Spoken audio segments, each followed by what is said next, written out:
జై శ్రీరామ్. అందరికి నమస్కారం. చిన్న కథ, మంచి సందేశం.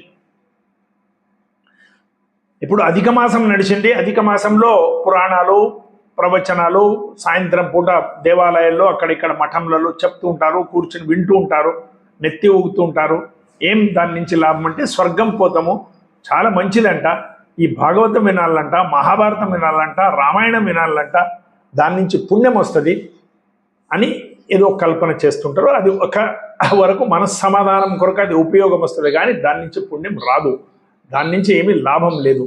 వాళ్ళు నడిచిన తోవలో వాళ్ళ సందేశం మా జీవితంలో కూడా కొంత అలవరుచుకుంటే, మా జీవితంలో కూడా కొంత దాన్ని ఉపయోగం తెచ్చుకుంటే అది మాత్రం లాభం. మహాభారతంలో, రామాయణంలో, భాగవతంలో చిన్న చిన్న ఘటనలు ప్రతి ఒక్కటి కూడా మాకు జీవితంలో ఉపయోగమైన మోరల్లో ఉన్నది. ఎట్లా ఉండాలి జీవితం అనేది మాకు నేర్పిస్తుంది. దాన్ని మా జీవితంలో అలవర్చుకుంటే మాత్రం లాభం. భాగవతం వినింది, రామాయణం వినింది లేకుంటే ఊక నెత్తి అల్లాడిచ్చి తిని అక్కడ వచ్చి ఇచ్చిన సిరానో ప్రసాదం తిని ఇంటికి వస్తే ఏమీ లాభం లేదు. చూడండి, ఒకసారి రామాయణం, భాగవతాల్లో, మహాభారతంలో వచ్చే ఘటనల గురించి చిన్నగా ఆలోచిద్దాం. మహాభారతంలో యక్ష ప్రశ్న. ఈ సందర్భంలో 4 తమ్ములు చనిపోయి పడ్డారు. ధర్మరాజునికి యక్షుడు 123 ప్రశ్నలు అడిగాడు. ప్రతి దానికి సమాధానం ఇచ్చాడు, విచలితం కాలేదు. 4 తమ్ముళ్ళ శవాలు. అప్పుడు ఆయన యక్ష ప్రశ్న అడుగుతున్నాడు, ప్రతి ప్రశ్నకి సమాధానం ఇస్తున్నాడు ధర్మరాజు. అన్ని ప్రశ్నలు సరిగ్గా చెప్పిన తర్వాత యక్ష చెప్తాడు, ఆయన నీవు అన్ని చెప్పినవి కరెక్ట్ ఉన్నది, ఈ 4లో ఒక్కరిని మాత్రం జీవితం చేస్తాం. చూడండి ఎంత ఆశ్చర్యం. ఇన్ని ప్రశ్నలకు ఉత్తరం ఇస్తే ఒకరినే జీవితం, ఒక్కరిని మాత్రం జీవితం చేస్తా, ఎవరు కావాలా ఎంచుకో. ఇమీడియట్ ధర్మరాజు చెప్పేస్తాడు, నకులుడు కావాలి. అప్పుడు యక్ష అడుగుతాడు, నకులుని ఎందుకు కోరుకున్నావు?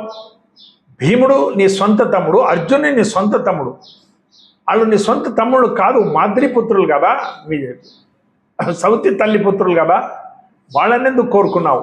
ఈయన భీముడు ఉంటుంటే 1000 ఏనుగుల బలం, అర్జునుడు ఉంటే పాశుపత అస్త్రం ఆయన దగ్గర ఉండి యుద్ధంలో పనికి వస్తుండే, నకులుడు ఏం పనికి వస్తాడు?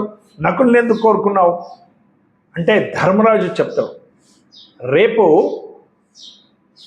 నా తల్లి చనిపోయిన తర్వాత స్వర్గంలో పోతే, ఇప్పుడు ఆల్రెడీ మా తల్లి మాద్రి స్వర్గంలో ఉంది, అప్పుడు ఆమె అడుగుతుంది మా తల్లికి, నా జన్మమిచ్చిన తల్లికి, మా నాయనకి 2 భార్యలు, కుంతి మరి మాద్రి.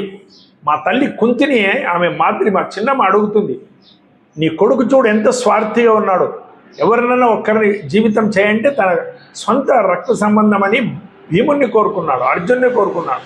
అదే సౌత తల్లి కొడుకు అని నా కొడుకుని కోరుకోలేదు అని మా తల్లిని అడిగితే మా తల్లినెత్తి వంచాల్సి వస్తుంది. కాబట్టి నాకే 2 జీవితంగా ఉంటే చాలు. కుంతి పుత్రులైన నేను ధర్మరాజు జీవితంగా ఉంటా, మాద్రి పుత్రుడైన నకులుడు జీవితం ఉంటాడు, 2 చాలు. చూడండి, ఆ పరీక్షా కాలంలో అంత సమయంలో ధర్మం విడలేదు ధర్మరాజు. అది మేము ఆయన నుంచి నేర్చుకోవాలి. మాకు కూడా 2 భార్యలు ఉన్నవాళ్ళు చాలామంది ఉంటారు. సౌత్ ఇంకొక పెద్ద తల్లికి ఒక కొడుకు ఉంటాడు, ఇంకొక భార్యకి ఇంకొక 2 కొడుకులు ఉంటారు, ఆడపిల్లలు ఉంటారు, అక్కజల్లెలు ఉంటారు, అన్నదమ్ములు ఉంటారు, ఏదేదో ఘటనలు ఉంటాయి.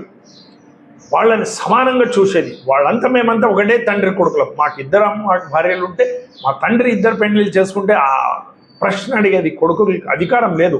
సరే, మా ఆయన ఏదో ఆయన ప్రాబ్లం ఉంది, 2 పెండ్లి చేసుకున్నాడు, ఎందుకు చేసుకోవాలి, మళ్ళీ పిల్లలు ఎందుకు కనాలి, ఇవన్నీ మీకు ప్రశ్న అడగొద్దు, అది ఆయనకి సంబంధించింది. నీవు కర్తవ్యం ఏమిటి? నీ తమ్ముడిని, మీ సౌతి తల్లి ఇంకొక తల్లి కొడుకును కూడా సమానంగా చూడాలి, ఎక్కడ కూడా అన్యాయం జరుగుతుంది. అది నీవు భాగవతం వినింది లాభం. ఎవరు ఊక భాగవతం విని నెత్తి ఊగలాడించి మహాభారతం విన్నాం స్వామి స్వర్గం పోతామంటే దాని నుంచి స్వర్గం పోవు. ఇది మేము జీవితంలో, మన జీవితంలో ప్రతిరోజు ఇలాంటి ఘటనలు వచ్చినప్పుడు మేము కూడా ప్రామాణికంగా, నైతికంగా ఉండాలి. అన్నదమ్ముల్లో ఆస్తి పంచేటప్పుడు తమ్ముడు ఏదో అడుగుతాడు, తీసుకురా నాయన, నీకంటే ఎక్కువనా, తీసుకో, ఇంకొక 2 ఎకరాలు తీసుకోరా, నీకంటే పెద్ద మనసు అన్నకు ఉండాలి. అన్న ఏదో అడిగితే తమ్ముడు, అన్న నీకు అది ఇష్టం ఉంటే అదే చేతి తీసుకో అన్న అనే భావన తమ్మునికి ఉండాలి. అంత సఖ్యత అంతా ఉండాలి.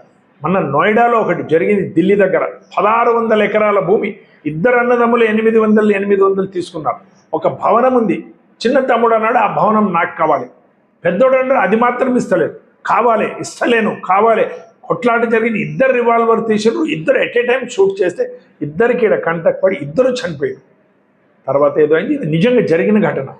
అంటే అంత ఆస్తి మీద వ్యామోహం ఉండొద్దు, కొద్దిగా ఏదో బతుకుతాం. ఇప్పుడు ఏ స్థితిలోనూ భగవంతుడు పెట్టిండు, ఇంకా ఏమైనా ఉంటే ఆయన్ని ఇస్తాడు, మేము ఆ భావన పెట్టుకోవాలి.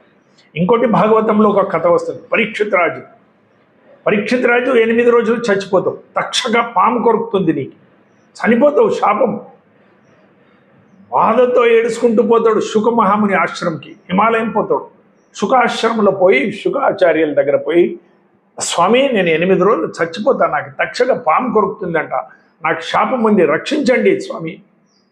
అప్పుడు చెప్తారు శుకమహాముని, కూర్చో భాగవతం చెప్తా వినో, ఏమైతలేదు, ఎందుకు ఏడుస్తావు, రోదన చేయొద్దు, భాగవతం చెప్తారు. 8 రోజులు భాగవతం వింటాడు.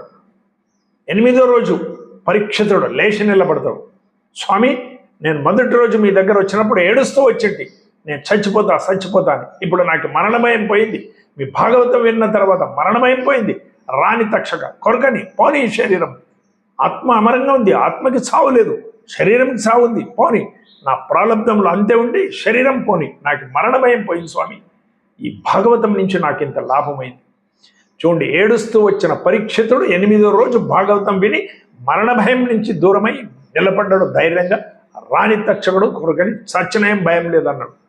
ఇది ఆ భాగవతంలో మేము శుకాశ్రమంలో శుకమహాముని గారు చెప్పిన భాగవతం వింటే ఎట్లా ఆయనకి మరణ భయం పోయిందో, మాకు కూడా పురాణాలు విన్న తర్వాత కొంత వైరాగ్యం రావాలి, కొంత తెలివి రావాలి, కొంత పరోపకార బుద్ధి రావాలి, కొంత త్యాగ బుద్ధి రావాలి, కొంత మా దగ్గర ఇంకొకరికి సహాయం చేసే బుద్ధి రావాలి. అప్పుడే పురాణాలు వినింది లాభం. లేకపోతే ఒక నెత్తెల్లాడిచ్చే స్వర్గం పోతాము, పురాణం అంటే ఏమవుతుంది, ఏమీ అయితే లేదు, స్వర్గం పోతలేవు, సుడుగాడం పోతలేవు. నీలో మార్పు వచ్చి, నీలో చైతన్యం వచ్చి, నీ జీవితంలో పరివర్తన వచ్చేదానికి ఆ పురాణాలు కథలు చెప్పిండ్రు మన పెద్దలు. దాన్ని జీవితంలో అలవర్చుకోవాలి. భారత్ మాతకి జై. అందరికీ నమస్కారం.